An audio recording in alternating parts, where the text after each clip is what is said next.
అక్క ఫోన్లు చేసి బెదిరిస్తున్నారని చెప్పి అన్న జుబేర్ అన్న ధైర్యంగా ఉండు.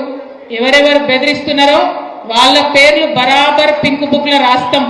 ఇడిచిపెట్టేదైతే ఉండదు, అందులో ఏమీ ఆలోచించదు. కేసీఆర్ సార్ మంచోడు కావచ్చు, నేను కొంచెం రౌడీ టైపే, ఎట్టి పరిస్థితుల్లో ఇడిచిపెట్టుడు ఉండదు. ఇక్కడికి బాన్స్వాడలో మిమ్మల్ని సతాయించి మిమ్మల్ని పోలీస్ స్టేషన్కి ఈడ్చినటువంటి ఏ ఒక్కరిని కూడా నేను మాత్రం క్షమించే అవకాశమే ఉండదు. పింక్ బుక్ బరాబర్ పెడతాం, అందులో పేర్లు రాస్తాం. అది అధికారులు కావచ్చు, నాయకులు కావచ్చు, ఎవరిని కూడా వదిలిపెట్టాం. ఎందుకంటే మనం అధికారంలో ఉన్నప్పుడు అరాచకం చేయలేదు, ప్రజలకు మంచి చేసినాం, అభివృద్ధి చేసినాం.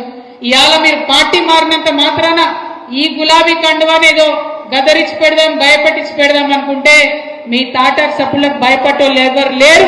మీ తాత, మీ ముత్త, మీ జేజమ్మ దిగొచ్చినా కూడా భయపడేటోళ్ళు ఎవరు లేరన్న విషయాన్ని మీ అందరికి కూడా సభాముఖంగా నేను తెలియజేస్తా ఉన్నాను. నేను ఒకటే మాట చెప్తా ఉన్నా,